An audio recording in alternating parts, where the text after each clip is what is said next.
ದೇವರ ಪರಿಶುದ್ಧ ನಾಮಕ್ಕೆ ಸ್ತೋತ್ರವಾಗಲಿ. ಸಮಯದಲ್ಲಿ ದೇವರ ವಾಕ್ಯವನ್ನು ಧ್ಯಾನಿಸೋಣ. ಕೀರ್ತನೆ 19ನೇ ಅಧ್ಯಾಯ 14ನೇ ವಚನ ಓದಿಕೊಳ್ಳೋಣ. ಯೆಹೋವನೇ ನನ್ನ ಶರಣನೇ, ನನ್ನ ವಿಮೋಚಕನೇ, ನನ್ನ ಮಾತುಗಳು ನನ್ನ ಹೃದಯದ ಧ್ಯಾನವು ನಿನಗೆ ಸಮರ್ಪಕವಾಗಿರಲಿ. ನೋಡಿ ಪ್ರಿಯರೇ, ನಾವು ಪ್ರತಿಯೊಂದು ದಿನವೂ ನಾವು ಮಾತನಾಡುವಾಗ ನಮ್ಮ ಮಾತುಗಳು ಆತನ ಚಿತ್ತದ ಪ್ರಕಾರ ಇರಬೇಕು. ಪ್ರತಿಯೊಂದು ಮಾತು ನಾವು ಮಾತನಾಡುವಾಗ ಕರ್ತನ ಚಿತ್ತವಾದರೆ ನಾವು ಈ ಕೆಲಸವನ್ನು ಮಾಡುತ್ತೇವೆ ಎಂದು ಹೇಳಬೇಕು. ಪ್ರತಿಯೊಂದು ಮಾತುಗಳು ನಮ್ಮ ಹೃದಯದ ಧ್ಯಾನವು ಆತನಿಗೆ ಯಾವಾಗಲೂ ಸಮರ್ಪಕವಾಗಿರಬೇಕು. ಹೌದು ಪ್ರಿಯರೇ, ನಾವು ಪ್ರತಿಯೊಂದು ವಿಷಯದಲ್ಲಿ ದೇವರಿಗೆ ವಿಧೇಯರಾಗಿ ನಡೆದುಕೊಳ್ಳಬೇಕು. ಹೃದಯಪೂರ್ವಕವಾಗಿ ಆತನನ್ನು ಆರಾಧಿಸಬೇಕು. ಪ್ರತಿದಿನವೂ ಆತನ ಚಿತ್ತದ ಪ್ರಕಾರ ನಾವು ಜೀವಿಸಬೇಕು. ಪ್ರತಿದಿನವೂ ಆತನನ್ನು ಸ್ತುತಿಸಬೇಕು, ಆತನನ್ನು ಆರಾಧಿಸಬೇಕು.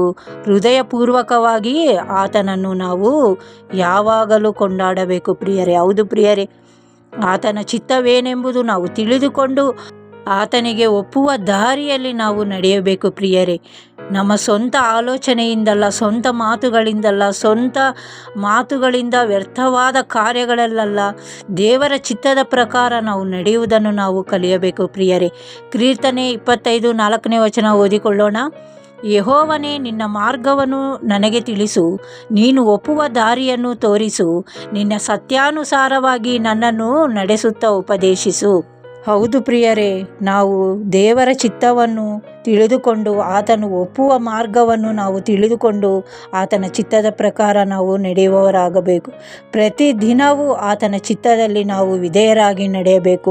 ನಮ್ಮ ಮಾತುಗಳು, ನಮ್ಮ ಹೃದಯದ ಧ್ಯಾನವು ಆತನಿಗೆ ಯಾವಾಗಲೂ ಸಮರ್ಪಿಸಿಕೊಳ್ಳುವವರಾಗಬೇಕು ಪ್ರಿಯರೇ. ಏಕೆಂದರೆ ದಿನಗಳು ತುಂಬ ಕೆಟ್ಟದ್ದಾಗುವುದರಿಂದ ನಾವು ಪ್ರತಿದಿನವೂ ಸಮಯವನ್ನು ಕಳೆಯದೆ, ಎಫೆಸದಲ್ಲಿ ನಾವು 5ನೇ ಅಧ್ಯಾಯ 15ನೇ ವಚನ ನಾವು ಓದುವಾಗ, ಆದ ಕಾರಣ ನೀವು ನಡೆಕೊಳ್ಳುವ ರೀತಿಯನ್ನು ಕುರಿತು ಚೆನ್ನಾಗಿ ನೋಡಿಕೊಳ್ಳಿರಿ, ಜ್ಞಾನವಿಲ್ಲದವರಾಗಿರದೆ ಜ್ಞಾನವಂತರಾಗಿರಿ. ಈ ದಿನಗಳು ಕೆಟ್ಟದ್ದವುಗಳಾಗಿವೆ. ಆದುದರಿಂದ ಕಾಲವನ್ನು ಸುಮ್ಮನೆ ಕಳೆದುಕೊಳ್ಳದೆ ಅದನ್ನು ಬೆಲೆಯುಳ್ಳದ್ದೆಂದು ಉಪಯೋಗಿಸಿಕೊಳ್ಳಿರಿ ಮತ್ತು ಬುದ್ಧಿಹೀನರಾಗಿ ನಡೆಯದೆ ಕರ್ತನ ಚಿತ್ತವೇನೆಂಬುದನ್ನು ವಿಚಾರಿಸಿ ತಿಳಿದುಕೊಂಡವರಾಗಿರ್ರಿ. ಹೌದು ಪ್ರಿಯರೇ, ನಾವು ಕರ್ತನ ಚಿತ್ತವನ್ನು ತಿಳಿದುಕೊಂಡು ಆತನ ಚಿತ್ತದ ಪ್ರಕಾರ ಪ್ರತಿದಿನವೂ ನಡೆದುಕೊಳ್ಳುವವರಾಗಿರಬೇಕು ಪ್ರಿಯರೇ.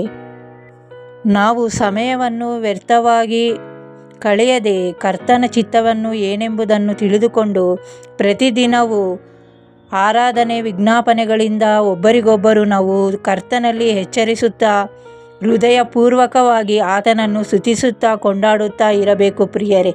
ಚಿಕ್ಕ ಪ್ರಾರ್ಥನೆ ಮಾಡಿಕೊಳ್ಳೋಣ. ಸ್ತೋತ್ರ ಸ್ತೋತ್ರ ಸ್ತೋತ್ರ ಪರಿಶುದ್ಧಾತ್ಮನೇ ಸ್ತೋತ್ರ. ಹೌದು ಕರ್ತನೆ, ಸಮಯಕ್ಕಾಗಿ ಸ್ತೋತ್ರ. ಹೌದು ಕರ್ತನೆ, ನಮ್ಮ ಮಾತುಗಳು, ನಮ್ಮ ಹೃದಯದ ಧ್ಯಾನವು ನಿನ್ನ ಚಿತ್ತದ ಪ್ರಕಾರ ಇರುವಂತೆ ಪ್ರತಿದಿನವೂ ನಮ್ಮನ್ನು ಬಲಪಡಿಸು ಕರ್ತನೆ. ಪ್ರತಿದಿನವೂ ನಮ್ಮನ್ನು ಎಚ್ಚರಿಸು ಕರ್ತನೆ. ಪ್ರಪಂಚದಲ್ಲಿರುವ ಎಲ್ಲ ವಿಶ್ವಾಸಿಗಳನ್ನು ಕೂಡ ನೀನು ದರ್ಶಿಸು ಕರ್ತನೆ. ಯಾರು ಸುಮ್ಮನೆ ಸಮಯವನ್ನು ವ್ಯರ್ಥ ಮಾಡದೆ ಪ್ರತಿದಿನವೂ ನಿನ್ನನ್ನು ಸ್ತುತಿಸುತ್ತಾ ಕೊಂಡಾಡುತ್ತಾ ನಿನ್ನ ಚಿತ್ತದ ಪ್ರಕಾರ ನಡೆಯುವಂತೆ ಒಬ್ಬೊಬ್ಬ ವಿಶ್ವಾಸಿಗಳನ್ನು ದರ್ಶಿಸು. ಒಬ್ಬೊಬ್ಬ ಸೇವಕರನ್ನು, ಒಬ್ಬೊಬ್ಬರನ್ನು ಬಲಪಡಿಸು ಕರ್ತನೆ. ಸ್ತೋತ್ರಪ್ಪ. ಪ್ರಪಂಚದಲ್ಲಿರುವ ಎಲ್ಲ ಜನರನ್ನು ಕೂಡ ದರ್ಶಿಸಿ ಕಾರ್ಯವನ್ನು ಮಾಡು ಕರ್ತನೆ. ಈ ಚಿಕ್ಕ ಪ್ರಾರ್ಥನೆ ಮಾಡುವಂತೆ ನೀನು ಕೊಟ್ಟಂಥ ಕೃಪೆಗಾಗಿ ಕೋಟಿ ಸ್ತೋತ್ರ ಕರ್ತನೆ.